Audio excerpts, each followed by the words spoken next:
हरे कृष्णा। ओम अज्ञानतिमिरान्धस्य ज्ञानाञ्जनशलाकया चक्षुरुन्मीलितं येन तस्मै श्रीगुरुवे नमः।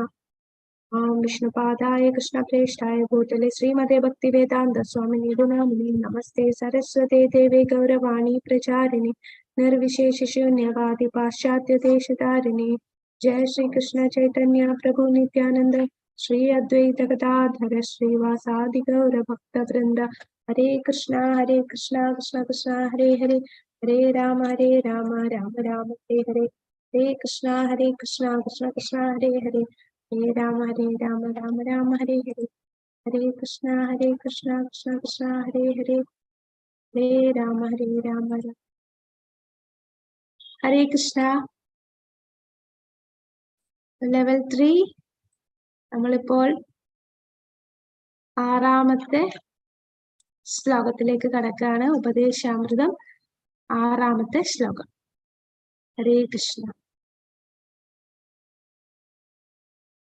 ശ്രീ ശ്രീ രാധാഗോവിന്ദന്റെ അനുഗ്രഹത്തോടു കൂടി ഇതെല്ലാം ഭഗവാനിൽ സമർപ്പിച്ച് ഈ ക്ലാസ്സിലേക്ക് കടക്കാം. ഭഗവാന്റെ അനുഗ്രഹം ഉണ്ടെങ്കിലേ നമുക്ക് കൂടുതൽ കാര്യങ്ങൾ ഉൾക്കൊള്ളാൻ സാധിക്കും. നമ്മൾ കേൾക്കുമ്പം ജസ്റ്റ് കേട്ടിട്ട് അങ്ങ് പോകും. പക്ഷെ ആ ഭഗവാന്റെ കാരുണ്യം ഉണ്ടാവുമ്പോൾ നമുക്കത് വീണ്ടും അത് ചിന്തിക്കാനും നമുക്കത് ജീവിതത്തിൽ പ്രാവർത്തികമാക്കാനും പറ്റുന്നത് ഭഗവാനെ അകമഴിഞ്ഞ് പ്രാർത്ഥിച്ചിട്ട് നമ്മൾ ഓരോ ക്ലാസ്സിലേക്ക് കടക്കുമ്പോഴാണ്.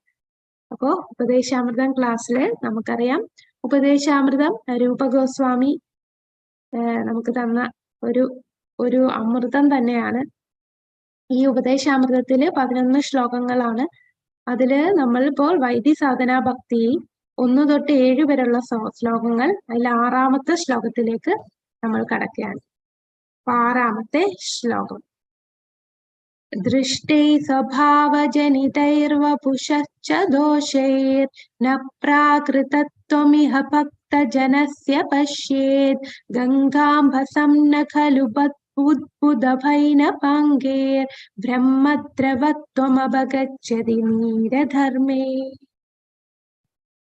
ദൃഷ്ടൈ സ്വഭാവജനിതൈർവപുശ്ച ദോഷൈർ ന പ്രാകൃതത്വമിഹ ഭക്തജനസ്യ പശ്യേത് ഗംഗാഭസം ന ഖലു ഉദ്ഭുതഭൈനപാംഗേർ ബ്രഹ്മദ്രവത്വമപഗച്ഛതി നീരധർമ്മേ. അപ്പൊ നമ്മള് ഈ ശ്ലോകത്തിന്റെ അർത്ഥം എന്താണെന്ന് നോക്കാം. താൻ യഥാർത്ഥ കൃഷ്ണാവബോധത്തിൽ സ്ഥിതി ചെയ്യുന്നതിനാൽ ഒരു ശുദ്ധ ഭക്തൻ ശരീരത്തെ തിരിച്ചറിയുന്നില്ല. അത്തരം ഒരു ഭക്തനെ ഭൗതികമായ കാഴ്ചപ്പാടിൽ കാണരുത്. വാസ്തവത്തിൽ ഒരു ഭക്തൻ താഴ്ന്ന കുടുംബത്തിൽ ജനിച്ച ശരീരമോ മോശം നിറമുള്ള ശരീരമോ വികൃതമായ ശരീരമോ അല്ലെങ്കിൽ രോഗം ബാധിച്ചതോ ദുർബലമോ ആയ ഒരു ശരീരത്തെ അവഗണിക്കണം. സാധാരണ ദർശനം അനുസരിച്ച് ഒരു ശുദ്ധഭക്തന്റെ ശരീരത്തിൽ അത്തരം അപൂർണതകൾ പ്രകടമായി തോന്നിയേക്കാം. പക്ഷെ അത്തരം വൈകല്യങ്ങൾ ഉണ്ടെങ്കിലും ഒരു ശുദ്ധഭക്തന്റെ ശരീരം മലിനീകരിക്കാൻ കഴിയില്ല. ഇത് കൃത്യമായി ഗംഗയിലെ വെള്ളം പോലെയാണ്. ചിലപ്പോൾ മഴക്കാലത്ത് കുമിളകളും നുരയും ചെളിയും നിറയും. ഗംഗാജലം മലിനമാകുന്നില്ല. ആത്മീയ ധാരണയിൽ മുന്നേറിയവൻ ജലത്തിന്റെ അവസ്ഥ പരിഗണിക്കാതെ ഗംഗയിൽ കുളിക്കും. അപ്പൊ ഇവിടെ പറയുന്നത്, ഈ ശ്ലോകത്തിൽ പറയുന്നത്, നമ്മൾ ഒരു ഭക്തനെ ശാരീരികമായിട്ടുള്ള രീതിയിൽ കാണാൻ പാടില്ല. ആ ഒരു നിർദ്ദേശമാണ് നമുക്ക് ഇവിടുന്ന് കിട്ടുന്നത്. കാരണം ആ ഭക്തൻ മറ്റുള്ളവരെ ശരീരസ്ഥനായി ഒരിക്കലും കാണില്ല. ഭക്തന്മാർ എല്ലാരിലും ശുദ്ധ ഭക്തന്മാര് 3 തലം ഉണ്ടെന്ന് നമ്മൾ പഠിച്ചു. ഏതൊക്കെയാണ് 3 തലത്തിലുള്ള ഭക്തന്മാർ? ഹരേ കൃഷ്ണ. ഭക്തന്മാരുടെ 3 കാറ്റഗറി നമ്മൾ പഠിച്ചുവല്ലോ. കനിഷ്ഠാധികാരി, മധ്യാധികാരി, ഉത്തമാധികാരി. കനിഷ്ഠാധികാരി, മധ്യമാധികാരി, ഉത്തമാധികാരി. ഹരേ കൃഷ്ണ. അപ്പോ ഇതില് ശുദ്ധഭക്തൻ എന്ന് പറയുമ്പോ അത് ഏത് കാറ്റഗറിയിൽ വരും? കനിഷ്ഠാധികാരിയാണോ, മധ്യമാധികാരിയാണോ, ഉത്തമാധികാരിയാണോ? ഉത്തമാധികാരി. അതെ, ഉത്തമാധികാരി. അപ്പൊ ഉത്തമ അധികാരി ആയിട്ടുള്ള ഒരു ഭക്തൻ എല്ലാരിലും ആത്മാവിനെ മാത്രമേ കാണുന്നുള്ളൂ, ശരീരസ്ഥനായി കാണുന്നില്ല. അതുപോലെ നമ്മളും ആ ഭക്തനെ കാണേണ്ടത് എങ്ങനെയാണ്? ഭൗതികമായ കാഴ്ചപ്പാടിൽ കാണരുത്. ചിലപ്പോ ഒരു വ്യക്തിയുടെ നിറം കുറഞ്ഞതാകാം, ചിലപ്പോ ശരീരത്തിന് ചിലപ്പോ വളവുണ്ടായിരിക്കാം, എന്തെങ്കിലും അംഗവൈകല്യം ഉണ്ടാകാം, എന്തെങ്കിലും ജന്മം കൊണ്ട് എന്തെങ്കിലും ശാരീരികമായിട്ടുള്ള പ്രശ്നങ്ങൾ കാണും. മോശം നിറം, വികൃതമായിരിക്കാം, രോഗം ബാധിച്ചതായിരിക്കും, ദുർബലമായിരിക്കും, ഇങ്ങനെയുള്ള ശരീരമായിരിക്കാം. അപ്പൊ അങ്ങനെയുള്ള ശരീരമായതുകൊണ്ട് നമ്മൾ അങ്ങനെയുള്ള വ്യക്തികളെ അവഗണിക്കരുത്. അവരെ ശരീരസ്ഥനായിട്ടല്ല, അവരെ നമ്മൾ എങ്ങനെയാണ് ആത്മാവായിട്ട് നമ്മൾ കാണണം. ഒരു ശുദ്ധ ഭക്തൻ അങ്ങനെ ശരീരമുള്ളത് കൊണ്ട് നമ്മൾ അപൂർണമാണെന്ന് തോന്നാം, എന്നാലും അദ്ദേഹത്തിനെ ഒരിക്കലും മലിനമാക്കുന്നില്ല. അദ്ദേഹത്തിന്റെ ശരീരം അദ്ദേഹത്തിന്റെ ആത്മാവിനെ ഒന്നും മലിനമാക്കുന്നില്ല. അതിന് ഉദാഹരണം പറയുന്നത് ഗംഗാജലം. ഗംഗാജലത്തിൽ മഴയൊക്കെ പെയ്ത് ഭയങ്കര ചെളിയും നുരയും പതയൊക്കെ വരുന്നു. അപ്പൊ ഈ കുമിളകളും നുരയും ചെളിയൊക്കെ ഉണ്ടെന്ന് പറഞ്ഞ് അത് മലിനമാകുന്നില്ല. ഗംഗ എപ്പോഴും പരിശുദ്ധമാണ്. അപ്പൊ ആത്മീയ ധാരണയിൽ മുന്നേറുന്ന ആൾക്കാർ ഗംഗാജലം ചെളിയാണെന്ന് പറഞ്ഞ് അതിനെ അവഗണിക്കില്ല, അവർ പരിഗണിക്കാതെ പോവില്ല. അവർ ഗംഗാജലം ചെളിയാണെങ്കിലും ഗംഗ എന്നും പരിശുദ്ധമാണ്, ആ ഗംഗയിൽ അവർ കുളിക്കും. അതേപോലെയാണ് ഒരു ഭക്തന്റെ ശരീരത്തിൽ ആത്മാവിന്റെ തലത്തിലാണ്. ഭക്തി എന്ന് പറയുന്നത് ഭൗതിക തലത്തിലല്ല, ശാരീരിക തലത്തിലല്ല. ഭൗതിക ഗുണത്തിൽ നിന്ന് ആത്മീയ തലത്തിലേക്ക് നമ്മൾ ഉയരണം. അപ്പോ 3 ഗുണം ഉണ്ടെന്നറിയാം: സത്വഗുണം, രജോ ഗുണം, തമോ ഗുണം.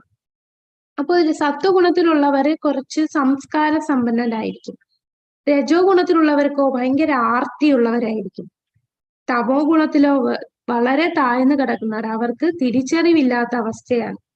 അപ്പൊ നമ്മൾ വിചാരിക്കും വലിയ സംസ്കാര സമ്പന്നനായിട്ടുള്ള വ്യക്തിയാണ് എന്ന് വിചാരിച്ച് നമുക്ക് ഒരിക്കലും ഭഗവാന്റെ അടുത്ത് പോകാൻ പറ്റില്ല. ഈ 3 ഗുണത്തിനും അതീതമായിരിക്കണം, ഭക്തിമയമായ പ്രവർത്തനത്തിൽ മാത്രം ഏർപ്പെടണം. ആ വ്യക്തി ആരോ ആവട്ടെ, അവൻ ബ്രാഹ്മണനാകട്ടെ, ശൂദ്രനാകട്ടെ, ചണ്ടാളനാകട്ടെ, ആരോ ആകട്ടെ, അവൻ ഭക്തിമാർഗം സ്വീകരിച്ചാൽ അവന്റെ ജന്മം കൊണ്ട് അവന്റെ ശരീരത്തെ കാണാൻ പാടില്ല. ഒരുപാട് തെറ്റുകൾ അവരിൽ നമ്മൾ കാണും. എന്നാൽ ഈ ഭക്തന്മാര് തെറ്റ് ചെയ്താലും ആ തെറ്റുകളൊക്കെ കുറയ്ക്കാൻ ഭഗവാന് പറ്റും. അപ്പൊ അതാണ് നമ്മൾ ഈ ശരീരബോധത്തിൽ ഒരിക്കലും നമ്മൾ ഒരു ഭക്തനെയും കാണാൻ പാടില്ല. അപ്പൊ ഇത്ര വലിയ ഭക്തിയുള്ള വ്യക്തിയാണ്, എന്നിട്ടും ആ ശരീരം ഇരിക്കുന്നില്ലേ, എന്ത് അസുഖം ബാധിച്ചിരിക്കുന്നു എന്നൊന്നും നമ്മൾ ചിന്തിക്കാൻ പാടില്ല. കാരണം നമ്മൾ ഈ ഒരു ശരീരം എന്ന് പറയുന്നത് എത്ര നാളത്തേക്കാണ്? ഈ ഒരു ജന്മം മാത്രമേ ഈ ശരീരം നിൽക്കുന്നുള്ളൂ. അത് ജീർണിക്കുന്നു, അത് നശിച്ചു പോകുന്നു. എന്നാൽ ശരിക്കുള്ള നമുക്കുള്ള ശരീരം എന്താണ്? അതങ്ങ് ആധ്യാത്മിക ലോകത്ത് നമ്മൾക്കൊരു ശരീരമുണ്ട്. ആ ശരീരം വളരെ മനോഹരമായിട്ടുള്ള ശരീരമാണ്.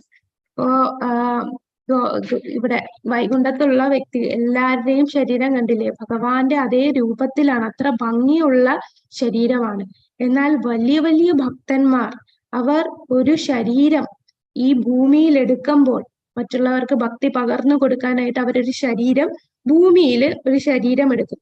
അപ്പൊ അവര് തന്നെ ചൂസ് ചെയ്യും, എനിക്ക് നല്ല ഭംഗിയുള്ള ശരീരം വേണ്ട, എന്റെ ശരീരത്തിന് എന്തെങ്കിലും പ്രശ്നം വരട്ടെ. എന്തുകൊണ്ടാണ്? അപ്പൊ ഭൗതികതയിൽ കാണുന്ന വ്യക്തികളൊന്നും എൻ്റെ അടുത്ത് വരില്ല. അവർ മൊത്തം ഭൗതികമായിട്ട് നിൽക്കുമ്പോ കണ്ടില്ലേ കൂനായിട്ടിരിക്കുന്നു, ശരീരം കണ്ടില്ലേ രോഗം ബാധിച്ചിരിക്കുന്നു എന്ന് പറഞ്ഞ് അവര് മാറി നിൽക്കും. അപ്പൊ അവരിൽ നിന്ന് മാറി നിൽക്കാൻ വേണ്ടി സ്വയമേ എനിക്ക് ഈ ശരീരം മതി എന്ന് പറഞ്ഞു വരുന്ന വലിയ ഭക്തന്മാരുമുണ്ട്. അപ്പോ അതാണ് ഒരു ഭക്തന്റെ ലെവല്. അവർ ശരീരബോധത്തിലല്ല, ആത്മതലത്തിലാണ്. ആധ്യാത്മിക ഗുരു എന്ന് പറയുമ്പോൾ ആധ്യാത്മിക ഗുരുവിന്റെ ശരീരം കണ്ടിട്ടല്ല നമ്മൾ ആധ്യാത്മിക ഗുരുവിനെ കാണേണ്ടത്. അദ്ദേഹത്തിന്റെ ഭഗവാന്റെ പ്രതിനിധിയാണ്. ആത്മതലത്തിൽ നമ്മൾ അദ്ദേഹത്തെ കാണേണ്ടതാണ്. അപ്പൊ അതിന് ഉദാഹരണം പറയുന്നത് എന്താണ്? ഗംഗാജലത്തെയാണ്. ഗംഗ എത്ര ചെളിയുള്ളതാണേലും ഗംഗ എപ്പോഴും ശുദ്ധമായിരിക്കും. ആത്മതലത്തിലുള്ളവർ ഏത് തരത്തിൽ ഇരുന്നാലും ഗംഗയെ കുളിക്കുകയാണ് ചെയ്യുന്നത്. തന്റെ യഥാർത്ഥ കൃഷ്ണാബോധ സ്ഥാനത്ത് സ്ഥിതി ചെയ്യുന്നതിനാൽ ഒരു ശുദ്ധ ഭക്തൻ ശരീരത്തെ തിരിച്ചറിയത്തില്ല. അത്തരം ഒരു ഭക്തനെ ഭൗതികമായ കാഴ്ചപ്പാടിൽ കാണരുത്.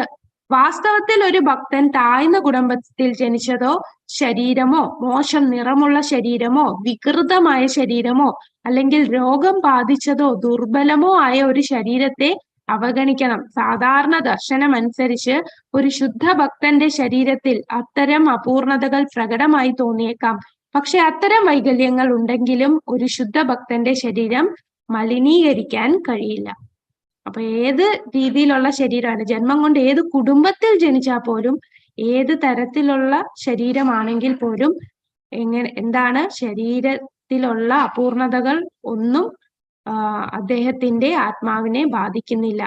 അത്തരം വൈകല്യങ്ങൾ ഉണ്ടെങ്കിലും അദ്ദേഹം മലിനമാകുന്നില്ല, ശരീരബോധത്തിലല്ല എന്നുള്ളത് തന്നെ. അപ്പൊ ഈ ഒരു ശ്ലോകത്തിൽ നമ്മൾ എന്തൊക്കെ കാണുന്നു? ശുദ്ധ ഭക്തിയെ കുറിച്ച് പറയുന്നുണ്ട്, ഭഗവത് ഭക്തരെ ഏത് രീതിയിൽ കാണരുത് എന്ന് പറയുന്നുണ്ട്, എന്താണ് വൈഷ്ണവ അപരാധം, വൈഷ്ണവ അപരാധം ചെയ്താലുള്ള പരിണിത ഫലങ്ങൾ എന്താണ് എന്നെല്ലാം നമ്മൾ, പിന്നെ അപരാധം ഒഴിവാക്കണം, ഈ കാര്യങ്ങൾ നമ്മൾ ഈ ഒരു ശ്ലോകത്തിൽ കാണുന്നുണ്ട്. അനന്തര ഫലങ്ങളെ മറികടക്കണം. അപ്പൊ ശുദ്ധഭക്തി ഇത് നമ്മള് ഭക്തി രസാമൃത സിന്ധുവിലും ഈ ശ്ലോകം കാണുന്നുണ്ട്, ചൈതന്യ ചരിതാമൃതം മധ്യലീലയിലും ഈ ശ്ലോകമുണ്ട്. അന്യാഭിലാഷിതാശൂന്യം ജ്ഞാനകർമാദ്യനാവൃതം ആനുകൂല്യേന കൃഷ്ണാനുശീലനം ഭക്തിരുത്തമ. എന്താണ് അന്യ അഭിലാഷിതാശൂന്യം? ശുദ്ധഭക്തി എന്ന് പറഞ്ഞാൽ ഒന്നും അന്യമായിട്ട് ഒരു ആഗ്രഹവുമില്ല. അന്യ അഭിലാഷിത ശൂന്യം, ജ്ഞാനം കർമ്മം മുതലായവ അതിലൊന്നും താല്പര്യമില്ല. ജ്ഞാനകർമാദി അനാവൃതം ആനുകൂല്യേന കൃഷ്ണാനുശീലനം ഭക്തിരുത്തമ. അപ്പൊ ഭഗവാനെ സേവനം ചെയ്യുന്ന എങ്ങനെയായിരിക്കും? അനുകൂലമായിട്ട്, ഭഗവാനെ പ്രീതിപ്പെടുത്തുന്ന രീതിയിൽ ഭഗവാന് ഭക്തി ചെയ്യുന്നത്, ഭഗവാന് സേവനം ചെയ്യുന്നത്, അങ്ങനെയുള്ളവരാണ് ഉത്തമ ഭക്തർ. ഈ കൃഷ്ണാബോധ പ്രസ്ഥാനത്തിൽ ഒരാളുടെ ബോധം മാറണം. ബോധം ഭൗതിക ആസ്വാദനത്തിലേക്ക് ലക്ഷ്യമിടുന്നതെങ്കിൽ അത് ഭൗതിക ബോധമാണ്. കൃഷ്ണനെ സേവിക്കുന്നതാണ് ലക്ഷ്യമെങ്കിൽ അത് കൃഷ്ണാബോധം. അപ്പൊ കൃഷ്ണാവബോധം, കൃഷ്ണ കോൺഷ്യസ്നെസ് എന്ന് പറഞ്ഞാൽ നമ്മളുടെ അവബോധത്തിൽ എപ്പോഴും എന്ത് കാര്യങ്ങൾ ചെയ്യുമ്പോഴും ഇത് എനിക്ക് എങ്ങനെ ഭഗവാനെ സേവിക്കാൻ കഴിയും, ഞാൻ ഈ ചെയ്യുന്നത് ഭഗവത് സേവനമാണോ? അല്ലാതെ നമ്മുടെ ഇന്ദ്രിയ ആസ്വാദനത്തിന് വേണ്ടിയാണെങ്കിൽ അത് ഭൗതിക ബോധമാണ്. കൃഷ്ണ സേവനമാണ് നമ്മളുടെ ലക്ഷ്യം, അതാണ് കൃഷ്ണാവബോധം. ഒരു സമർപ്പിത ആത്മാവ് ഭൗതിക പരിഗണനകളില്ലാതെ കൃഷ്ണനെ സേവിക്കുന്നു. ജ്ഞാന കർമാദി അനാവൃതം, ശരീരത്തിന്റെയും മനസ്സിന്റെയും പ്രവർത്തനങ്ങളായ ജ്ഞാനം, മാനസികമായ പ്രവർത്തനം, കർമ്മം, ഫലവത്തായ കർമ്മം, ഫലം പ്രതീക്ഷിച്ച് കർമ്മം ചെയ്യുന്നു, മാനസികമായിട്ടുള്ള പ്രവർത്തനം എന്നിവയ്ക്ക് അതീതമായ സേവനത്തെയാണ് ശുദ്ധമായ ഭക്തിയോഗ എന്ന് വിളിക്കുന്നത്.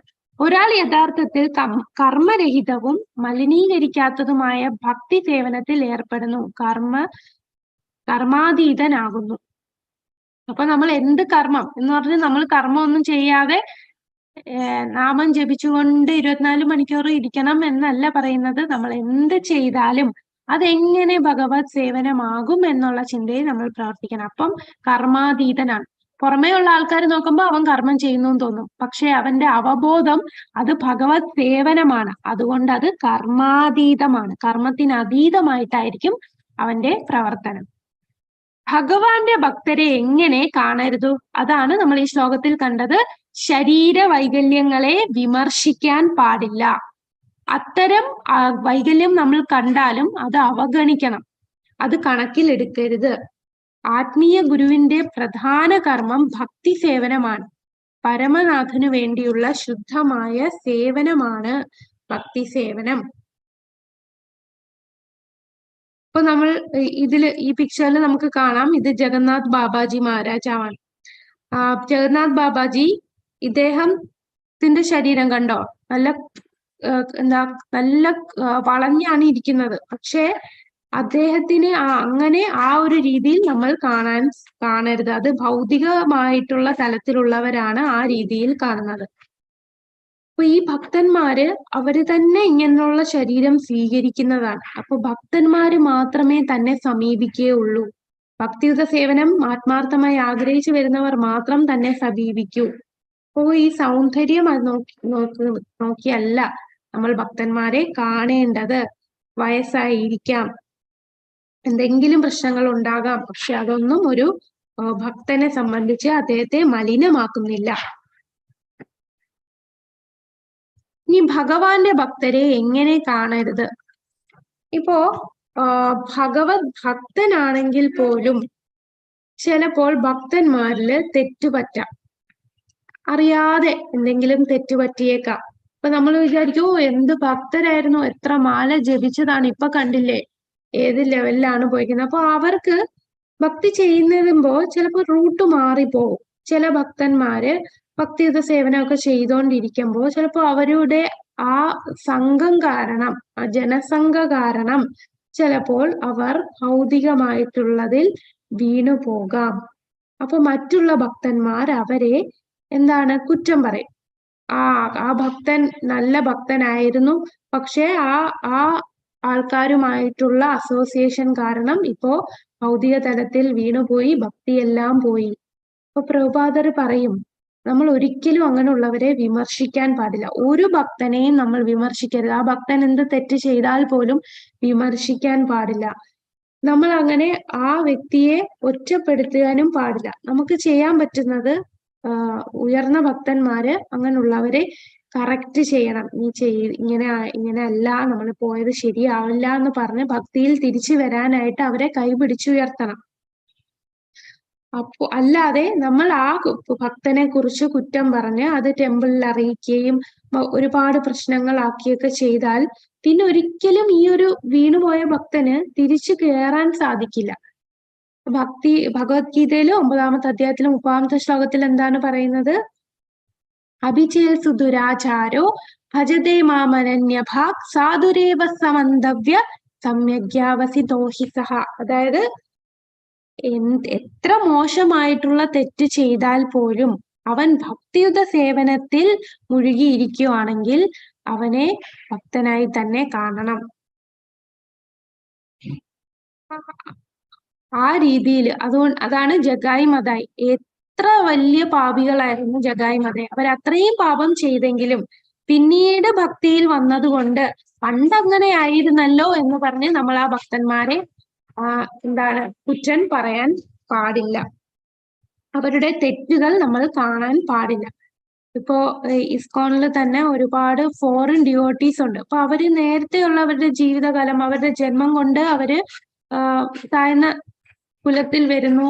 അവരുടെ ജീവിത ശൈലിയൊക്കെ വളരെ മോശമായിട്ടുള്ള രീതിയിലായിരുന്നു എന്ന് പറഞ്ഞ് നിങ്ങൾ അങ്ങനെ ആയിരുന്നല്ലോ എന്ന് പറഞ്ഞ് ഭക്തന്മാരെ താഴ്ത്തി പറയാൻ പാടില്ല. അത് എല്ലാം വൈഷ്ണവ അപരാധമായി മാറുകയാണ് ചെയ്യുന്നത്. കുടുംബ പശ്ചാത്തലം, ഏത് കുടുംബത്തിൽ വന്നു? ഈ നോർത്ത് ഇന്ത്യയില് ഗോസ്വാമി ഫാമിലീസ് ഉണ്ട്. ഗോസ്വാമിയുടെ ആ കുടുംബത്തിലുള്ളവർ, അവർക്ക് തന്നെ ഒരു അഹങ്കാരമാണ്, ഞങ്ങൾ വലിയ പേര് കേട്ട ഉയർന്ന ജാതിയിൽപ്പെട്ട ആൾക്കാരാണ്. പക്ഷെ അത് പേരിൽ മാത്രം. അവർ ഭക്തിയുത സേവനം ഒന്നും ചെയ്യുന്നില്ല. അപ്പൊ പ്രഭുപാദർ ഈ വിദേശത്തുള്ളവരെ, പാശ്ചാത്യ ദേശത്തുള്ളവർ, അവർ അതായത് മ്ലേച്ഛാസ് എന്ന് പറയുമ്പോ ഈ 4 വർണ്ണാശ്രമത്തിൽ പോലും പെടാത്ത ആൾക്കാരാണ്. അവർക്ക് കാരുണ്യം കൊടുത്തു.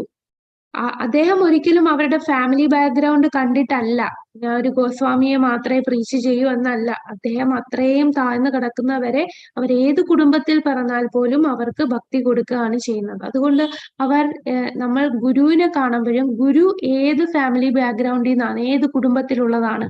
ഗോസ്വാമി കുലത്തിലുള്ള ഗുരുവാണോ? ബ്രാഹ്മണനായിരുന്നോ?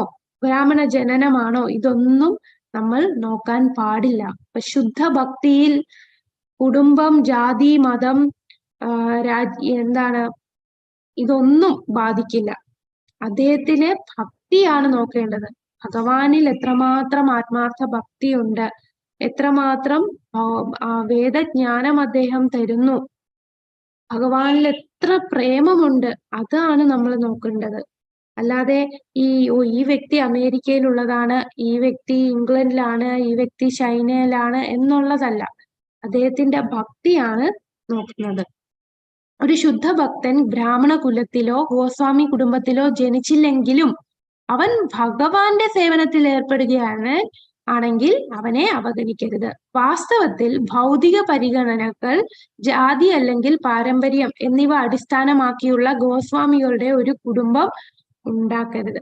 ഗോസ്വാമി ശീർഷകം യഥാർത്ഥത്തിൽ ശുദ്ധമായ ഭക്തരുടെ കുത്തകയാണ്. ഈ ഗോസ്വാമി എന്നുള്ള പേര് ഭക്തരായിട്ടുള്ളവരുണ്ട്. ഇപ്പൊ രൂപ ഗോസ്വാമി, സനാതന ഗോസ്വാമി, ഇവരെല്ലാവരും ഭക്തരാണ് എന്ന് പറഞ്ഞ് എല്ലാ ഗോസ്വാമി എന്ന് പേരുള്ളവരും ഭക്തരല്ല. ഭക്തിയുത സേവനം ചെയ്യാതെ കുടുംബത്തിൽ മാത്രം വരുന്ന ആൾക്കാരും ഉണ്ട്. അവരെ ഒരിക്കലും ഇതുപോലെ ആ ഫാമിലിയിൽ ജനിച്ചില്ലെങ്കിലും ഭക്തിയുത സേവനം സ്വീകരിച്ച് ആത്മാർത്ഥ ഭഗവാനിലുള്ള പ്രേമം വരെ എത്തിയവരുമായിട്ട് കമ്പയർ ചെയ്യാനേ പറ്റില്ല. അവർ പേരിൽ മാത്രം ഗോസ്വാമിയാണ്. അപ്പൊ കുടുംബ പശ്ചാത്തലം നമ്മൾ നോക്കാൻ പാടില്ല. ഇനി ഇതൊക്കെ ഇങ്ങനെ നമ്മൾ വേർതിരിച്ച് കാണുകയാണെങ്കിൽ ഈ ഭക്തന്മാരെ ശരീരതലത്തിലും കുടുംബതലത്തിലും അദ്ദേഹത്തിന്റെ എന്തെങ്കിലും തെറ്റ് കണ്ടാൽ ആ തെറ്റിനെയൊക്കെ കണ്ട് നമ്മൾ കുറ്റം പറയുകയാണെങ്കിൽ അതെന്താണ്? വൈഷ്ണവ അപരാധമാണ്. വളരെ നമ്മൾ ശ്രദ്ധിക്കേണ്ടതാണ്. വൈഷ്ണവ അപരാധം എന്ന് പറയുമ്പോൾ നമ്മൾ പോലും അറിയാതെ നമ്മളെ ഭക്തിയിൽ നിന്ന് ഇങ്ങനെ വീണ് പോകും. നമ്മൾ പോലും അറിയില്ല. കുറച്ചു നാൾ കഴിയുമ്പോഴായിരിക്കും പണ്ട് ഞാൻ എങ്ങനെയായിരുന്നു, ഇപ്പൊ ഞാൻ എങ്ങനെയാണ് എന്ന് നമ്മൾ മനസ്സിലാക്കുന്നത്. ഭക്തി കൊണ്ട് എത്ര പാപം ചെയ്താലും ഭക്തി കൊണ്ട് നമുക്ക് മുന്നേറ്റ് തിരിച്ചു വരാൻ പറ്റും. നമ്മൾ മറ്റുള്ള ഏത് പാപം ചെയ്താലും. പക്ഷേ വൈഷ്ണവ അപരാധം ചെയ്താൽ വളരെ പ്രയാസമാണ് നമുക്ക് മുന്നോട്ട് വരാൻ. ഭഗവാന്റെ വിശുദ്ധ നാമം പ്രചരിപ്പിക്കുന്നതിനായി ജീവിതം സമർപ്പിച്ച ഭക്തരെ നിന്ദിക്കുന്നവർ, നമ്മള് നാമാപരാധത്തിൽ ആദ്യം പറയുന്നതാണ് വൈഷ്ണവ അപരാധം. ഭഗവാന്റെ നാമം പ്രചരിപ്പിക്കുന്നതിന് ജീവിതം സമർപ്പിച്ച ഭക്തരാണ്. ആ ഭക്തന്മാര് ക്ഷമിച്ചാലും ഭഗവാന് സഹിക്കാൻ പറ്റും. ഭഗവാൻ എന്ത് പറഞ്ഞാലും ഭഗവാൻ സഹിക്കും. പക്ഷെ തന്റെ ഭക്തന്മാരെ പറഞ്ഞാൽ ഭഗവാന് അത് സഹിക്കാൻ സാധിക്കില്ല. അപ്പൊ നമ്മളുടെ നാമം ഭഗവാൻ എന്താണ് ഭഗവത്ഗീതയിൽ പറയുന്നുണ്ട്, സർവധർമാൻ പരിത്യജ്യ മാമേകം ശരണം വ്രജ. അപ്പോ പാശ്ചാത്യ ദേശത്തുള്ള ആൾക്കാര് അവരൊരുപാട് പാപം ചെയ്തിട്ടുണ്ട്. അപ്പൊ ആ പാപം എല്ലാം ഭക്തിയുത സേവനം ചെയ്താൽ ഭഗവാൻ പറഞ്ഞു, നീ എല്ലാം എന്നിൽ സമർപ്പിച്ച് ഭഗവാന്റെ നാമത്തിലും സമർപ്പിച്ചാൽ നമ്മുടെ എല്ലാ പാപങ്ങളും നശിക്കും. എല്ലാം നശിച്ചു പോകും. എല്ലാ പാപങ്ങളും നമുക്ക് നശിപ്പിക്കാൻ സാധിക്കും. എന്നാൽ നമ്മൾ ഭഗവത് ഭക്തന്മാരെ നിന്ദിച്ചാൽ ഭഗവാന് പോലും രക്ഷിക്കാൻ സാധിക്കില്ല. അതിന്റെ ഉദാഹരണം ആരാണ്? ഭഗവാന്റെ ഒരു ഭക്തനെ നിന്ദിച്ചു, ഭഗവാന്റെ അടുത്ത് പോലും ശരണം ചോദിച്ചിട്ട് ഭഗവാൻ പറഞ്ഞു എനിക്കൊന്നും ചെയ്യാൻ സാധിക്കില്ല. അംബരീഷ മഹാരാജ. അംബരീഷ് മഹാരാജ. വേറെ ആരുടെ പേരാണ് പറഞ്ഞേ? വിജയകുമാരി അമ്മ പറഞ്ഞേച്ചി. ഓക്കെ. അപ്പൊ അംബരീഷ് മഹാരാജാവ് കണ്ടില്ലേ, അത്രയും വലിയ ഭക്തനാണ്. അംബരീഷ് മഹാരാജന് എന്തിനാണ് ഒരു തുള്ളി വെള്ളം അദ്ദേഹം ഏകാദശി വ്രതം ബ്രേക്ക് ചെയ്യാനായിട്ട് കുടിച്ചതിന് വേണ്ടിയാണ് ഇത്രയും ക്രോധം വന്ന് ഭീകരമായ രാക്ഷസൻ വരികയും രാക്ഷസൻ വന്ന് അറ്റാക്ക് ചെയ്യുകയൊക്കെ ചെയ്തത്. അപ്പോഴല്ലേ സുദർശനം വന്നത്. സുദർശനം വന്നപ്പോ എത്ര പേരുടെ ബ്രഹ്മാവിന്റെ അടുത്ത് പോയി, ശിവന്റെ അടുത്ത് പോയി, വിഷ്ണുവിന്റെ അടുത്ത് പോയപ്പോ പോലും പറഞ്ഞു എനിക്കൊന്നും ചെയ്യാൻ പറ്റില്ല, അതെന്റെ ഭക്തനെ അപരാധം. അതാണ് വൈഷ്ണവ അപരാധം. അദ്ദേഹം ഭക്തപരാധീനനാണ്. ഭഗവാൻ ഭക്തന്റെ നിയന്ത്രണത്തിൽ വരുന്ന വ്യക്തിയാണ്. എന്റെ ഭക്തന്റെ അടുത്ത് ശരണം പ്രാപിച്ച അവൻ മാപ്പ് തന്നാലേ നിനക്ക് രക്ഷയുള്ളൂ. അതുകൊണ്ട് നമ്മൾ എപ്പോഴും ശ്രദ്ധിക്കേണ്ടതാണ്, വൈഷ്ണവ അപരാധം ചെയ്താൽ ഭഗവാൻ ഒന്നും ചെയ്യാൻ സാധിക്കില്ല. ഭഗവാൻ ഒന്നും ചെയ്യില്ല. അത് ഭഗവാന് ഒട്ടും സഹിക്കാൻ പറ്റാത്ത ഒന്നതാണ്. അപ്പോ 10 അപരാധങ്ങളിൽ ആദ്യത്തേതാണ്, വളരെ ഇമ്പോർട്ടന്റ് ആയിട്ടുള്ളതാണ്. ഇതാണ് വൈഷ്ണവ അപരാധം, ഭഗവാന്റെ ഭക്തന്മാരെ നിന്ദിക്കുക എന്നുള്ളത്. ഒരു വൈഷ്ണവനെ അപമാനിക്കുന്നതിന്റെ അനന്തരഫലം അതൊരു വലിയ അപരാധമാണ്. ചൈതന്യ മഹാപ്രഭു ഈ അപരാധത്തെ ഹാത്തി മാഠ, എന്ന് വിശേഷിപ്പിച്ചിട്ടുണ്ട്. വളരെ തടസ്സവും അപകടകരവുമാണ്. വൈഷ്ണവന്റെ താമരപാദങ്ങളെ വ്രണപ്പെടുത്തുമ്പോൾ ഒരു വ്യക്തിക്ക് ഒരു ആത്മീയ നേട്ടം നേടാൻ കഴിയുകയില്ല. അപ്പൊ ഹാട്ടി മാട്ട എന്ന് പറയുമ്പോ മതയാന വന്ന് നമ്മുടെ ഭക്തിലതയിൽ ചേർന്ന പോലാണ്. അതായത് ഒരു നല്ലൊരു പൂന്തോട്ടം, നല്ല പൂക്കളെല്ലാം വിരിഞ്ഞ് നിൽക്കുകയാണ്. നമ്മൾ ആ പൂക്കളെല്ലാം ഭഗവാന് സമർപ്പിച്ച് നമ്മളിങ്ങനെ ഭക്തി സേവനമൊക്കെ ചെയ്തുകൊണ്ടിരിക്കുകയാണ്. അപ്പൊ അങ്ങനെ നല്ല ഒരു പൂന്തോട്ടത്തിൽ മതയാന വന്ന് കയറിയാലുള്ള അവസ്ഥ എന്തായിരിക്കും? ഒറ്റ സെക്കൻഡ് കൊണ്ട് എല്ലാം നശിക്കുകയാണ്. നമുക്ക് എന്താ തോന്നുക? അതാണ് വൈഷ്ണവാപരാധം.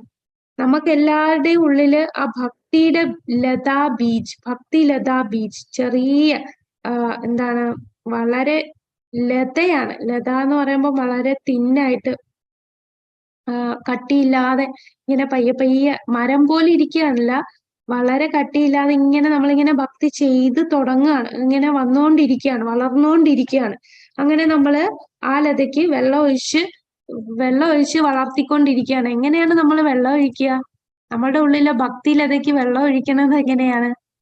ഹരേ കൃഷ്ണ മഹാമന്ത്രം ചൊല്ലിയിട്ട്. ഹരേ കൃഷ്ണ നാമ ജപിക്കുന്നു, പിന്നെ ശ്രവണം, കീർത്തനം, വിഷ്ണുസ്മരണം ഇതെല്ലാം ചെയ്ത് നമ്മള് ഭക്തിലതയ്ക്ക് വെള്ളം ഒഴിച്ച് നമ്മളിങ്ങനെ വളർത്തിക്കൊണ്ടിരിക്കുകയാണ്. അപ്പോഴാണ് ഒരു കാട്ടാനയെ പോലെ, ഈ മതയാനയെ പോലെ ഈ വൈഷ്ണവ അപരാധം വരുന്നത്.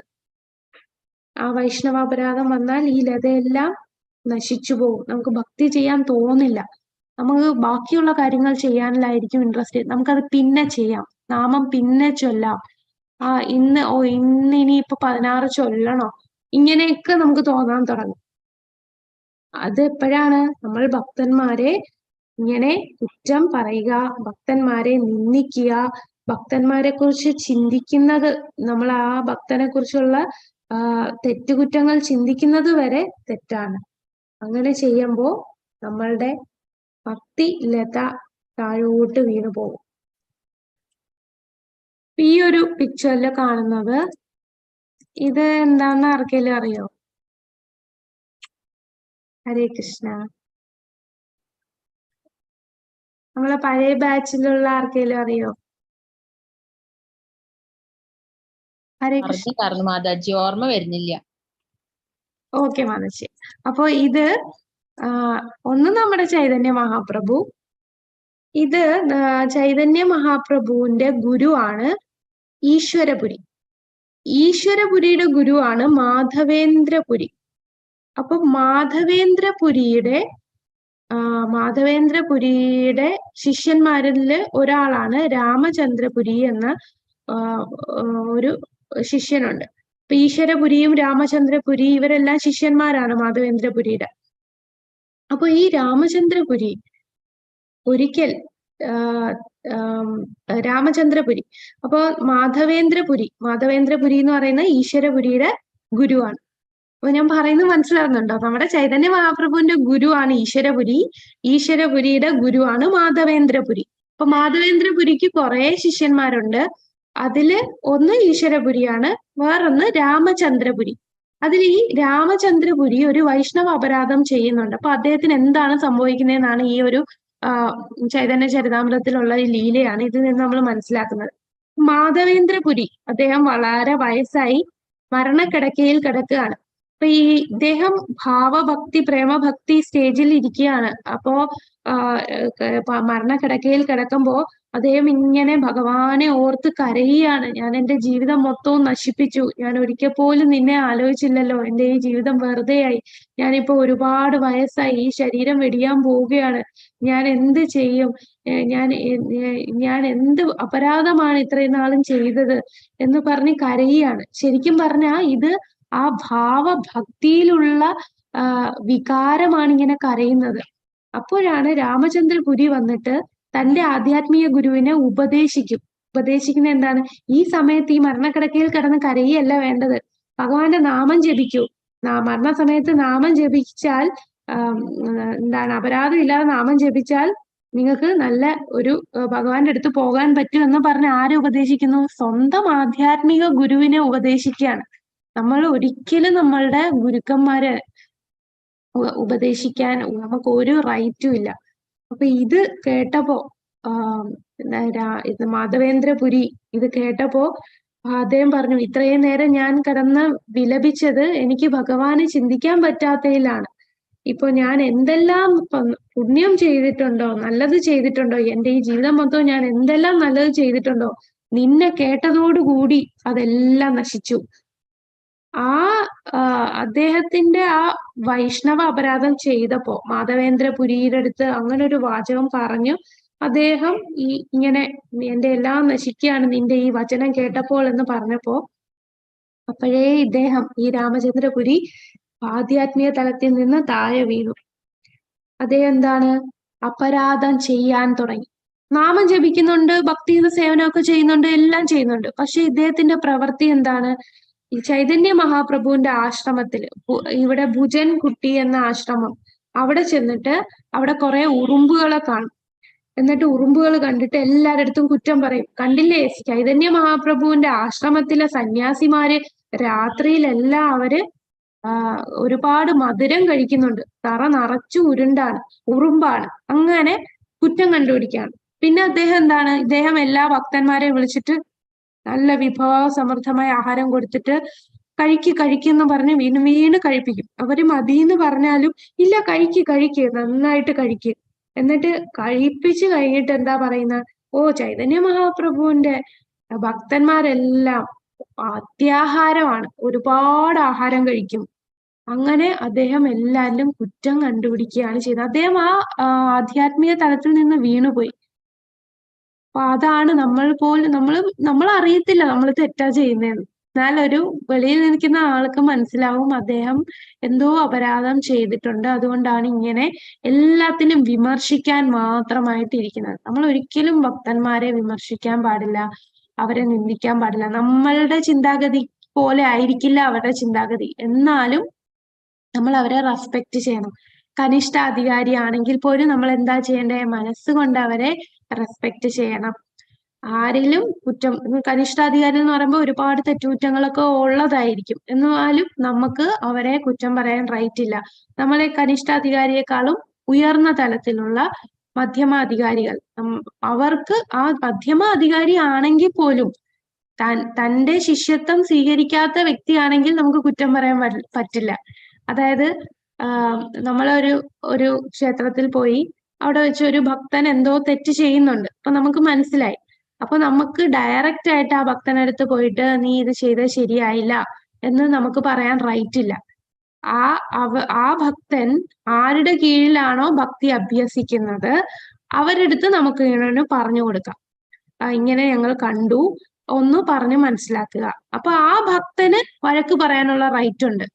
കാരണം ഈ ഭക്തൻ ആ സീനിയർ ഭക്തന്റെ കീഴിലാണ് അഭ്യസിക്കുന്നത്. അപ്പൊ സീനിയർ ആയിട്ടുള്ളവർക്ക് വഴക്ക് പറഞ്ഞ് അവരെ തിരുത്താൻ സാധിക്കും. അല്ലാതെ ഒരു ബന്ധവും ഇല്ലാത്ത നമ്മൾ ഭക്തന്മാര് അങ്ങോട്ടും ഇങ്ങോട്ടും തെറ്റ് പറയാം. കാരണം നമുക്കറിയില്ല, ചിലപ്പോ അദ്ദേഹത്തിന്റെ രീതിയിൽ അത് ശരിയായിരിക്കാം. നമുക്കറിയാത്തത് കൊണ്ട് നമ്മൾ ആരെയും അങ്ങനെ നിന്ദിക്കാൻ പാടില്ല. ഒരു കുറ്റകൃത്യം സംഭവിച്ചേക്കാം.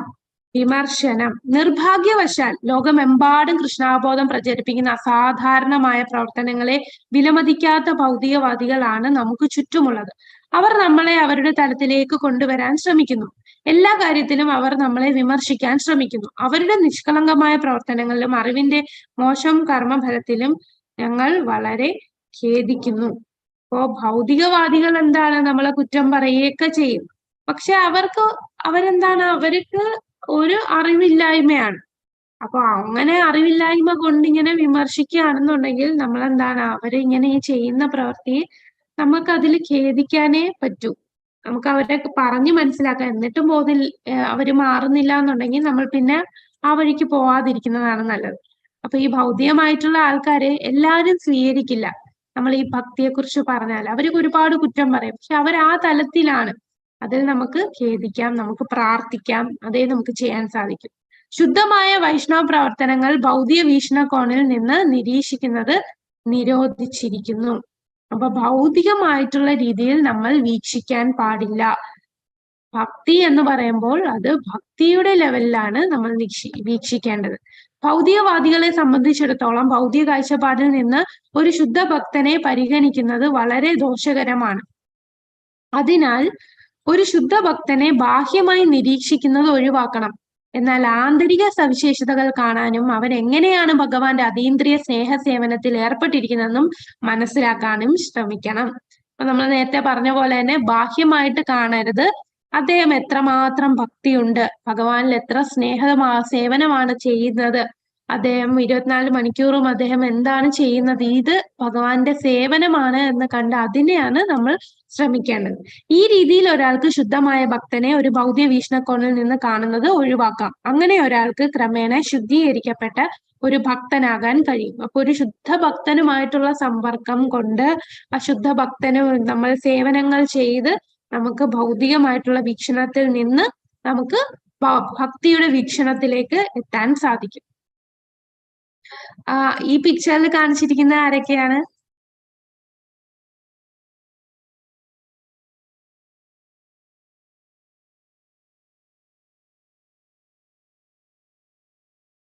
ഹരേ കൃഷ്ണ, പറഞ്ഞോളൂ, ഈ പിക്ചറിൽ ആരാണ്? അയ്യോ, പേര് ഓർമ്മ ജയപതാക സ്വാമി മഹാരാജും ഭക്തി തീർത്ഥ സ്വാമി മഹാരാജും. അപ്പൊ ഇവർ രണ്ടുപേരും അമേരിക്കയിലാണ് ജനിച്ചത്. എന്നാലും ഒരാൾ ആഫ്രിക്കൻ ആണ്, നമ്മുടെ ഇത് അമേരിക്കൻ ആയിട്ട്, നമ്മുടെ മഹാരാജ് അമേരിക്കൻ ആണല്ലേ. അപ്പോ ഈ രണ്ടുപേരും എത്ര സൗഹൃദത്തോടാണ്, രാജ്യം, അവരുടെ നിറം, അവരുടെ ശാരീരിക അസ്വസ്ഥതകൾ, ഇതൊന്നും അല്ല കാണുന്നത്. അത്രയും വലിയ ഭക്തന്മാരാണ്. ഭക്തിതീർത്ഥ മഹാരാജ് ശരീരം വെടിഞ്ഞു, നേരത്തെ വെടിഞ്ഞതാണ്. അപ്പൊ അദ്ദേഹത്തിന് പ്രഭുപാദർ ഏൽപ്പിച്ചിരിക്കുന്നത് ആഫ്രിക്കയിലെ മൂവ്മെന്റ് ഒരുപാട് ഭക്തന്മാരെ കൊണ്ടുവരാനാണ്. അപ്പൊ ഭക്തിതീർത്ഥ മഹാരാജാണ് ഒരുപാട് ഭക്തന്മാരെ ആഫ്രിക്കയിൽ ഉണ്ടാക്കി. കൂടാതെ നമ്മുടെ ജയപതാക സ്വാമി മഹാരാജ് അദ്ദേഹത്തിന് കൊടുത്ത പ്രോജക്റ്റ് മായാപൂര് പോയിട്ട് ഒരു വേൾഡ് വൈഡ് സെന്റർ അവിടെ നിർമ്മിക്കണം. അമേരിക്കൻ സിറ്റിസൺഷിപ്പ് വിട്ട് ഇന്ത്യൻ സിറ്റിസൺഷിപ്പ് അദ്ദേഹം സ്വീകരിക്കണം. അപ്പൊ അദ്ദേഹം അമേരിക്കൻ സിറ്റിസൺഷിപ്പ് വിട്ടു, ഇന്ത്യൻ സിറ്റിസൺ ആണ്. വലിയ ബില്യണിയർ ആയിട്ട് ജനിച്ചതാണ് അദ്ദേഹത്തിന് ആ ബില്യണിയർ ആയിട്ട് ജനിച്ചിട്ട് ഇതൊക്കെ ഉപേക്ഷിച്ച് ഇന്ത്യയിൽ വരേണ്ട ആവശ്യമേ ഇല്ല ഭൗതിക നിരീക്ഷണത്തിൽ നോക്കുകയാണെങ്കിൽ. എന്നാൽ അതാണ് ഒരു ശുദ്ധ ഭക്തൻ. അദ്ദേഹത്തിന് ഏറ്റവും വിലമതിക്കുന്നത് ഭക്തിയാണെന്ന് മനസ്സിലായി. അദ്ദേഹം ഇപ്പോൾ ഇന്ത്യയിൽ വന്ന് എത്ര പേർക്കാണ് അദ്ദേഹം ദീക്ഷ കൊടുക്കുന്നത്. അപ്പൊ അതാണ് നമ്മൾ ആ ശുദ്ധ ഭക്തന്മാരെ നിരീക്ഷിച്ച് അവരുടെ ആ വീക്ഷണകോണിൽ കാണാം. അങ്ങനെ നമുക്ക് ശുദ്ധീകരിക്കപ്പെടാൻ സാധിക്കും. അപ്പൊ ഭൗതികമായ വീക്ഷണത്തിൽ നമ്മൾ നിരീക്ഷിക്കാൻ പാടില്ല. ഈ പിക്ചർ എന്താണ്? ഇതെല്ലാവർക്കും അറിയാവുന്നതാണല്ലോ. നമ്മൾ നേരത്തെ പറഞ്ഞു എക്സാമ്പിൾ. അംബരീഷ് രാജാവ് ദുർവാസ മുനി ശപിക്കുന്നത്. അപ്പൊ അംബരീഷ് രാജാവിന്റെ അദ്ദേഹം എന്താണ് ചെയ്യുന്നത്? സവേ മനകൃഷ്ണ പാതാരവിന്ദയോ വാചാംസി വൈകുണ്ഠ ഗുണാനുവർണ്ണനെ. അദ്ദേഹം നമ്മുടെ ദുർവാസ ഇങ്ങനെ ശപിക്കാന്ന് പറഞ്ഞാൽ ഈ കൊല്ലാനായിട്ട് വലിയ ഒരു രാക്ഷസനെ ഇങ്ങനെ വരികയൊക്കെ ചെയ്യുമ്പോ ഇദ്ദേഹത്തിന് എന്താണ്, ഒന്നും ചിന്തിക്കുന്നില്ല. ആ സമയത്തും ഭഗവാൻ എങ്ങനെ സേവനം ചെയ്യണം, ആ ചിന്ത മാത്രമേ ഉള്ളൂ. അതാണ് ഭഗവത് ഭക്തൻ. സവേ മനകൃഷ്ണ പാതാരവിന്ദയോ, മനസ്സുകൊണ്ട് ഭഗവാന്റെ പാതാരവിന്ദങ്ങളിൽ സമർപ്പിക്കുന്നു. വാചാംസി വൈകുണ്ഠ ഗുണാനുവർണ്ണനെ, വാക്കുകൾ കൊണ്ട് ഭഗവാന്റെ ധാമത്തെയും ഭഗവാന്റെ ലീലകളും ഭഗവത് കഥകളും വർണ്ണിക്കുന്നു. കരോ ഹരിർമന്ദിര മാർജനാദിഷു, കൈകൊണ്ട് ഭഗവാന്റെ ക്ഷേത്രങ്ങൾ മാർജനം ചെയ്യുന്നു, വൃത്തിയാക്കുന്നു. പിന്നെന്താണ്? കരോ ഹരിർമന്ദിരമാർജനാദിഷു ശ്രുതിം ചകാരാച്യുത സത്കഥോദേ. ശ്രുതി, വാക്കുകൾ കൊണ്ട് കേൾക്കുന്നത് എന്താണ്? ഭഗവാന്റെ കഥകൾ കേൾക്കാനാണ് അദ്ദേഹം ആഗ്രഹിക്കുന്നത്. അപ്പൊ എല്ലാ ഇന്ദ്രിയങ്ങളും, എല്ലാ ഇന്ദ്രിയങ്ങളും ഭഗവാന് വേണ്ടി സമർപ്പിച്ച്, രാജാവാണ്, സാധാരണ വ്യക്തിയല്ല. ഈ രാജ്യഭാരം എല്ലാം കയ്യിലുള്ള, രാജ്യഭരണം ചെയ്യുന്ന രാജാവാണ്. ഓരോ നിമിഷവും ഭഗവാനെ സേവിച്ചുകൊണ്ടിരിക്കുകയാണ്. അപ്പൊ അങ്ങനെയുള്ള ഭക്തനെ ഈ ദുർവാസ മുനി ഏകാദശി വ്രതം താൻ വന്നിട്ട് ബ്രേക്ക് ചെയ്യാതിരുന്നതിന്, അതും അദ്ദേഹം മനഃപൂർവ്വം വരാതിരുന്നതാണല്ലേ. ഏകാദശി ബ്രേക്ക് ചെയ്യാനുള്ള പാർണ സമയം കഴിഞ്ഞു വരാനായിട്ട് അദ്ദേഹം കണ്ടുകൊണ്ടിരിക്കുകയാണ്. അദ്ദേഹം കുളിച്ചിട്ട് വരാമെന്നും പറഞ്ഞു പോയതാണ്. അപ്പോ ഏകാദശി ഭഗവാന് വേണ്ടി എടുക്കുന്നതാണ് ഈ ഏകാദശി വ്രതം. അപ്പൊ അത് കറക്റ്റ് പാർണ സമയത്ത് ബ്രേക്ക് ചെയ്തില്ല എന്നുണ്ടെങ്കിൽ അത് ഭഗവാന് ചെയ്യുന്ന നിന്ദയാകും. എന്നാൽ താൻ ഈ തന്റെ അടുത്ത് വന്ന അതിഥിയെ നിന്ദിച്ചാലോ അത് അതിഥിയെ നിന്ദിച്ചതിന് തുല്യമാവും. അപ്പൊ എന്ത് ചെയ്യണമെന്ന് അദ്ദേഹം ആകെ ആശയക്കുഴപ്പത്തിലായി. അപ്പോഴാണ് അവിടെയുള്ള ശ്രേഷ്ഠമായ ഗുരുക്കന്മാര് പറഞ്ഞു, അത് ഒരു തുള്ളി വെള്ളം കുടിച്ചാൽ മതി. അപ്പം ഏകാദശി ബ്രേക്ക് ചെയ്തതുപോലെയായി, എന്നാൽ തന്റെ അതിഥിയെ നിന്ദിക്കാത്ത പോലെയായി. അത് കണ്ടിട്ടാണ്, വെറും ഒരു തുള്ളി വെള്ളം കുടിച്ചതിനാണ് ഈ ഒരു കുറ്റം കണ്ടുപിടിച്ചത്. അത് വൈഷ്ണവ അപരാധമാണ്. കുറ്റം കണ്ടുപിടിക്കുകയാണ്, നിന്ദിക്കുകയാണ് ചെയ്തത്. അങ്ങനെ ആ സുദർശന ചക്രം വന്ന് ഈ അസുരനെയും കൊന്ന് അവസാനം നമ്മുടെ ദുർവാസാവിനെ കൊല്ലാനായിട്ട് വരുന്നു. അങ്ങനെ ശിവന്റെ അടുത്ത് പോയി, നമ്മുടെ ബ്രഹ്മാവിന്റെ അടുത്ത് പോയി, പരമശിവന്റെ അടുത്ത് പോയി, ഭഗവാന്റെ അടുത്ത് പോയിട്ട് പോലും ഭഗവാൻ പറഞ്ഞു, എനിക്ക് നിയന്ത്രിക്കാൻ കഴിയില്ല, എന്റെ ഭക്തന്റെ ഹൃദയത്തിലാണ് ഞാൻ. അങ്ങ് എന്താ, അങ്ങ് ഞങ്ങളെ രക്ഷിക്കില്ലേന്ന് ചോദിക്കുമ്പോ എന്താ, ഇല്ല, ഞാനിവിടെയല്ല, എന്റെ ഭക്തന്റെ ഹൃദയത്തിലാണ് ഞാൻ ഉള്ളത്. അങ്ങനെ ഭക്തന്റെ അടുത്ത് പോയി മാപ്പ് ചോദിക്കൂ. അങ്ങനെ അംബരീഷ് രാജാവിന്റെ അടുത്ത് മാപ്പ് ചോദിച്ചപ്പോഴാണ് തന്റെ ആ ഒരു ഈ സുദർശനം തിരിച്ചു പോയത്. അപ്പൊ നമ്മൾ അറിയാതെ എങ്ങാനും അപരാധം ചെയ്താൽ നമുക്ക് ചെയ്യാൻ സാധിക്കുന്നത്, ആരെയാണോ നമ്മൾ അപരാധം ചെയ്ത്, ആർക്ക് എതിരെയാണോ, ഏത് ഭക്തനെയാണോ നമ്മൾ നിന്ദിച്ചത്, ആ ഭക്തന്റെ അടുത്ത് സാഷ്ടാംഗ പ്രണമിച്ച് മാപ്പ് ചോദിക്കുക. ആ ഭക്തന് വേണ്ട ആവശ്യങ്ങളെല്ലാം ചെയ്തു കൊടുക്കുക. അതാണ് നമുക്ക് ചെയ്യാൻ പറ്റുന്ന ഏറ്റവും വലിയ അപരാധത്തിൽ നിന്ന് രക്ഷ നേടാൻ സാധിക്കുന്നത്. ആ ഭക്തന്റെ അടുത്ത് മാപ്പ് ചോദിക്കുക എന്നുള്ളത്. ആ ഭക്തൻ മാപ്പ് തന്നാലേ ഭഗവാനും മാപ്പ് തരികയുള്ളൂ. ഈ കൃഷ്ണാവബോധ പ്രസ്ഥാനം അതീന്ദ്രിയ ശാസ്ത്രമാണ്. അസൂയയ്ക്ക് ഇവിടെ ഇടമില്ല. ഈ പ്രസ്ഥാനം എല്ലാ അസൂയയിൽ നിന്നും പൂർണ്ണമായി മോചിതമായ പരമഹംസന്മാരെ ഉദ്ദേശിച്ചുള്ളതാണ്. ഒരാൾ ഗോസ്വാമിയുടെ കുടുംബത്തിൽ ജനിച്ചവനാണെങ്കിലും അല്ലെങ്കിലും ഗോസ്വാമി എന്ന പദവി അവന് നൽകിയിട്ടുണ്ടെങ്കിലും അസൂയപ്പെടരുത്. ആർക്കെങ്കിലും അസൂയ തോന്നിയാൽ അയാൾ പരമഹംസന്റെ വേദിയിൽ നിന്ന് താഴ്ത്തപ്പെടുന്നു. ഉള്ള മറ്റുള്ള ഭക്തന്മാരിലും നമ്മൾ അസൂയ കാണുവാണെങ്കിൽ പോലും അതും അപരാധമാണ്, നമ്മൾ താഴ്ത്തപ്പെടും. അത് ഉദാഹരണം പറയുന്നത് ചൈതന്യ ചരിതാമൃത ആദി ലീലയിൽ, നമ്മൾ ചൈതന്യ ചരിതാമൃതത്തിൽ കേട്ട് കാണും, ഗോപാല ചാപ്പല എന്ന ഒരു ബ്രാഹ്മണൻ. ആ കഥ ആർക്കെല്ലാം ഓർമ്മയുണ്ടോ? ഗോപാല ചാപ്പല പ്രഭു ക്ലാസ്സിൽ പറഞ്ഞിരുന്നല്ലോ. ചൈതന്യ ചരിതാമൃത ആദി ലീലയിലുള്ളതാണ്. ഹരേ കൃഷ്ണ. ഗോപാല ചപ്പല എന്ന് പറയുന്ന ഒരു ബ്രാഹ്മണൻ, അദ്ദേഹത്തിന് ശ്രീവാസ് താക്കൂറിന്റെ അടുത്ത് അസൂയ തോന്നുന്നു. ഓർമ്മയുണ്ടോ? ആർക്കും ഓർമ്മയില്ല? ഹരേ കൃഷ്ണ. ഞാൻ പറയുന്നത് കേൾക്കുന്നുണ്ടോ മാതാജി?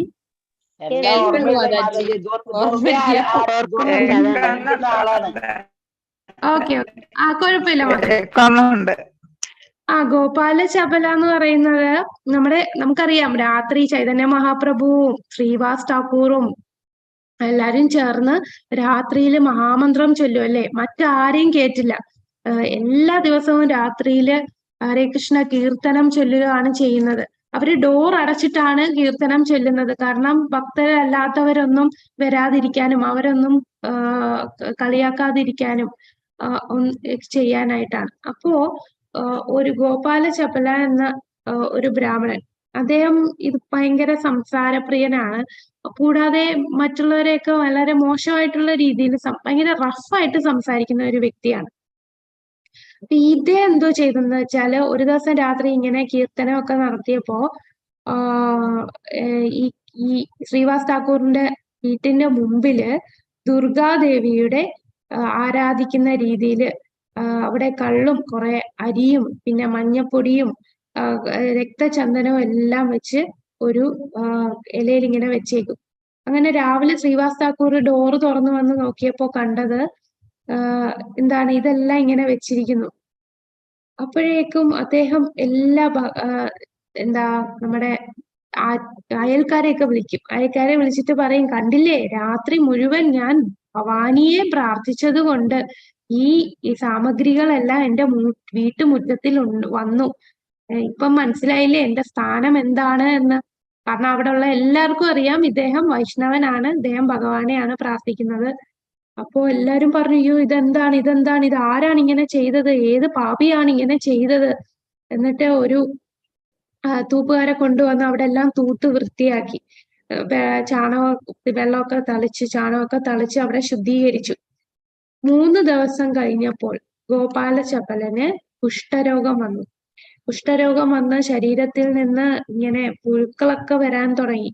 അത്രയ്ക്ക് ഇങ്ങനെ മുറിഞ്ഞ് ശരീരമൊക്കെ മുറിഞ്ഞ് അദ്ദേഹം പിന്നെ ആ ഒരു ഗ്രാമം വിട്ടു. വേറൊരു സ്ഥലത്ത് ഗംഗാതീരത്ത് ഒരു മരത്തിന്റെ താഴെ ഇരിക്കുകയാണ്. അപ്പോഴാണ് ആ സമയത്ത് ചൈതന്യ മഹാപ്രഭു അവിടേക്ക് വരുന്നത്. അപ്പൊ ചൈതന്യ മഹാപ്രഭുവിനെ കണ്ടിട്ട് അങ്ങ് എല്ലാവർക്കും കാരുണ്യം കൊടുക്കുന്നതല്ലേ, അങ്ങ് പതീതന്മാർക്ക് വരെ കാരുണ്യം കൊടുക്കുന്ന എന്നെയും കൂടെ അങ്ങ് മുക്തി തരൂ, എന്നോടുകൂടെ കരുണ കാണിക്കൂ എന്ന് പറയും. ചൈതന്യ മഹാപ്രഭുവിന് ദേഷ്യം വരും. അദ്ദേഹം അവനെ വഴക്കു പറയും, നീ ഇത്രയും പാപിയാണ്, നീ ഒരു ശുദ്ധ ഭക്തനെയാണ് നിനക്ക് അസൂയ വന്നിട്ട് ആ ഭക്തനെ ഇങ്ങനെ നിന്ദിക്കാൻ നീ ശ്രമിച്ചത്. ലക്ഷക്കണക്കിന് ജന്മം നീ ഇങ്ങനെ പുഴു അരിച്ച് ജീവിക്കട്ടെ. നീ ശ്രീവാസിനെ വൈഷ്ണവ അപരാധം ചെയ്തു. ആ ശ്രീവാസിനെ നീ ദുർഗാ ആരാധകനായിട്ട് മാറ്റി. അങ്ങനെ ഒരു അപരാധം ചെയ്തതുകൊണ്ട് നീ താഴെ വീഴും. നീ എത്ര 10 കോടി ജന്മം നീ ഒരു ഈ നരകത്തിൽ ജീവിക്കേണ്ടി വരും എന്ന് പറഞ്ഞ് പറയാണ്. എന്നാൽ പിന്നീട് അദ്ദേഹത്തിന്റെ കൂടുതൽ അപേക്ഷിച്ചപ്പോൾ ശ്രീവാസ് താക്കൂർ ക്ഷമാർപ്പണം കൊടുക്കും. അങ്ങനെ കൊടുത്തത് കൊണ്ടാണ് പിന്നീട് ചൈതന്യ മഹാപ്രഭു അദ്ദേഹത്തിന് കാരുണ്യം കൊടുക്കുന്നത്. അപ്പോൾ നമ്മൾ അപരാധം ചെയ്താൽ ഏത് ഭക്തനെതിരാണോ നിന്ദിച്ചത് അതേ ആ ഭക്തൻ ക്ഷമിക്കണം. നമ്മളോട് ക്ഷമിച്ചു കഴിഞ്ഞാൽ നമ്മളുടെ അപരാധത്തിന്റെ തോത് കുറയാണ്. അപ്പോൾ ഭഗവാനും ക്ഷമിക്കും. ഇതാണ് നമുക്ക് ആരടുത്തും അസൂയയും വരാൻ പാടില്ല എന്ന് ഈ ഒരു ലീലയിൽ കൂടി നമ്മൾ മനസ്സിലാക്കിയാണ് ഗോപാലചപലൻ. ഇപ്പൊ അവിടെ ഉള്ള ഒരുപാട് ഭക്തരല്ലാത്തവർ ഈ ശ്രീവാസിന്റെ അടുത്ത് അസൂയുള്ളവർ ഇവരെല്ലാം പ്ലാൻ ചെയ്താണ് ഈ ഗോപാലചപലനെ അങ്ങോട്ട് വിടുന്നത്. ശ്രീവാസ് താക്കൂറിനെ എങ്ങനെ ദുഷ്കീർത്തി വരുത്തിക്കാം. കാരണം അവിടെ ഉള്ള ആൾക്കാർക്കെല്ലാം വളരെ ഇഷ്ടമാണ് ശ്രീവാസ് താക്കൂർ. അത്രയും വലിയ വൈഷ്ണവനാണ്. എല്ലാ ദിവസവും ഭക്തന്മാരെയൊക്കെ വിളിച്ചു കൂട്ടി കീർത്തനം ചെയ്യുന്നുണ്ട്. അപ്പൊ രാത്രിയില് ഇവര് മാത്രമായിട്ട് ചൈതന്യ മഹാപ്രഭുവും ശ്രീവാസ് താക്കൂറും ഒക്കെ മാത്രമായിട്ട് കീർത്തനം നടത്തുന്നു. ഇതെല്ലാവർക്കും അറിയാം. ഇതിൽ അസൂയ കൊണ്ടിട്ടാണ് ഗോപാലചപലൻ പോയി ഭവാനി ആരാധിക്കുന്നതായിട്ട് മാറ്റുന്നത്. യഥാർത്ഥത്തിൽ ഭഗവാന്റെ രഹസ്യ സേവനത്തിൽ ഏർപ്പെട്ടിരിക്കുന്ന ഒരു ശാക്തീകരിക്കപ്പെട്ട വ്യക്തിയെ ഒരു സാധാരണ മനുഷ്യനായി കണക്കാക്കരുത്. കാരണം ഒരാൾ കൃഷ്ണനാൽ ശാക്തീകരിക്കപ്പെടുന്നില്ലെങ്കിൽ ലോകമെമ്പാട് കൃഷ്ണാബോധം പ്രചരിപ്പിക്കാൻ കഴിയില്ലെന്ന് പ്രസ്താവിച്ചിരിക്കുന്നു. അപ്പോ നമുക്ക് മനസ്സിലാക്കാം, പ്രഭുപാദർ ലോകമെമ്പാടും കൃഷ്ണാബോധം പ്രചരിപ്പിക്കാൻ അദ്ദേഹത്തിന് സാധിച്ചത് എന്തുകൊണ്ടാണ്? അദ്ദേഹത്തിൽ ശാക്തീകരിക്കുകയാണ്. ഭഗവാന്റെ ശുദ്ധ ഭക്തന്മാരെ കൃഷ്ണൻ ശാക്തീകരിച്ചത് കൊണ്ടാണ് അദ്ദേഹം. അപ്പൊ സാധാരണ ഒരു മനുഷ്യനായിട്ട് നമ്മൾ പ്രഭുപാദരെ കാണല്ലേ. ഭഗവാന്റെ എല്ലാ അനുഗ്രഹവും അദ്ദേഹത്തിന്റെ കൂടെ ഉണ്ടായിരുന്നു. ആ ശക്തി അദ്ദേഹത്തിന് കൊടുത്തു. ആ ശക്തി കൊണ്ട് ഭഗവാന്റെ പ്രചാരണം എല്ലായിടത്തും ചെയ്യാൻ സാധിച്ചു. ഉപദേശം നൽകുന്നതോ ആത്മീയ ഗുരുവിനെ തിരുത്തുന്നതോ കുറ്റകരമാണ്. അപ്പൊ അതാണ്, നമുക്ക് ആത്മീയ ഗുരുവിനെ ഉപദേശിക്കാനോ തിരുത്താനോ ഒരു അർഹതയും ഇല്ല. അപ്പൊ നേരത്തെ നമ്മൾ കണ്ടില്ലേ, രാമചന്ദ്രപുരി അദ്ദേഹത്തിന്റെ ആധ്യാത്മിക ഗുരു മരണക്കിടക്കയിൽ കിടന്നപ്പോ ഉപദേശിക്കാൻ പോയി. അത് കുറ്റകരമാണ്, അത് വൈഷ്ണവ അപരാധമാണ്. വികസിത വൈഷ്ണവൻ എപ്പോഴും ആത്മീയ ഗുരുവുമായി നിലകൊള്ളുന്നു. ഭൗതികവാദി എപ്പോഴും അവന്റെ ശിഷ്യനായി കണക്കാക്കപ്പെടുന്നു. ആത്മീയ ആചാര്യൻ ഒരു ശിഷ്യന്റെ ഉപദേശത്തിന് വിധേയനാകരുത്. ഒരു ആത്മീയ ഗുരു തന്റെ ശിഷ്യരല്ലാത്തവരിൽ നിന്ന് നിർദ്ദേശങ്ങൾ സ്വീകരിക്കാൻ ബാധ്യസ്ഥനാകരുത്.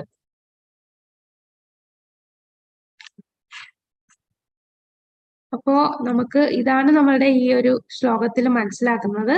അപ്പൊ എന്താണ് നമ്മൾ ഇതിൽ നിന്ന് മനസ്സിലാക്കേണ്ടത്?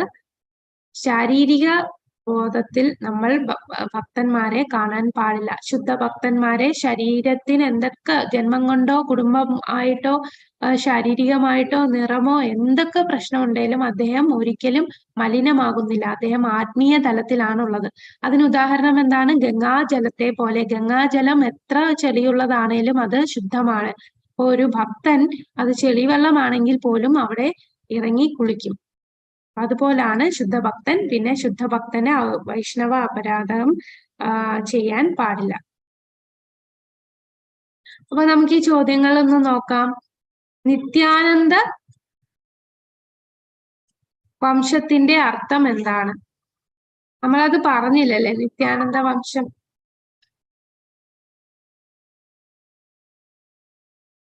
ഹരേ കൃഷ്ണ. നിത്യാനന്ദ വംശം എന്ന് പറയുമ്പോ പറഞ്ഞോളൂ രാജിമാതാജി.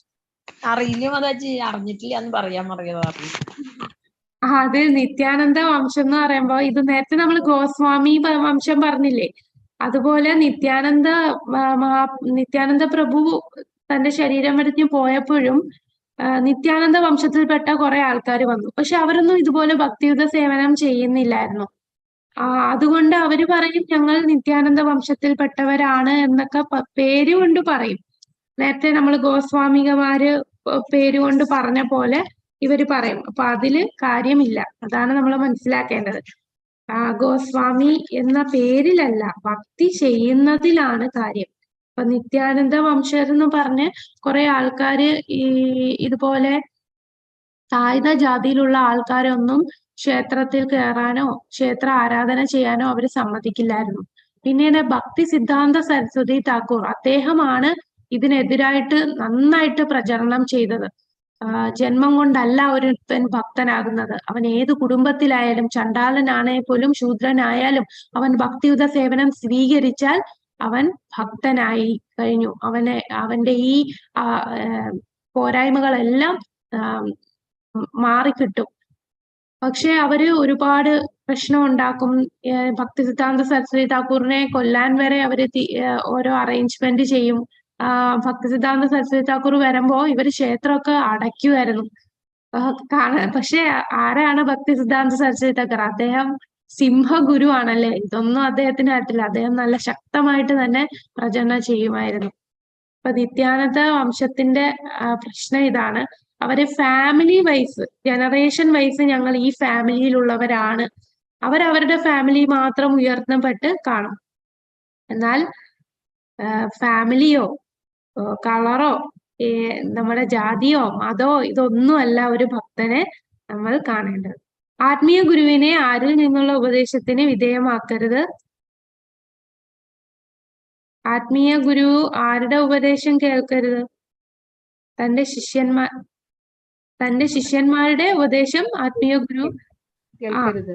അതെ, തന്റെ ശിഷ്യന്മാർക്ക് ആത്മീയ ഗുരുവിനെ ഉപദേശിക്കാനും ഒരു അധികാരവുമില്ല. കുറ്റം പറയാനും ഉപദേശിക്കാനും കറക്റ്റ് ചെയ്യാനും ഒന്നും അധികാരമില്ല. അതെല്ലാം വൈഷ്ണവാപരാധം. അപ്പൊ എങ്ങനെയൊക്കെയാണ് വൈഷ്ണവാപരാധം ഉണ്ടാകുക? ഹരേ കൃഷ്ണ. ഗുരുവിന്റെ ശരീരഘടന നോക്കുക, കുറ്റം കണ്ടുപിടിക്കരുത്, കുലം നോക്കരുത്, ഗുരുവിനെ ഉപദേശിക്കരുത്, അസൂയ തോന്നുവാൻ പാടില്ല. അതെ, വിമർശിക്കാൻ പാടില്ല. നമ്മള് വിമർശനം, ഒരു ഭക്തന്മാരെയും നമ്മൾ വിമർശിക്കാൻ പാടില്ല. അത് ഗുരു മാത്രമല്ല, മറ്റുള്ള ഭക്തന്മാരാണേ പോലും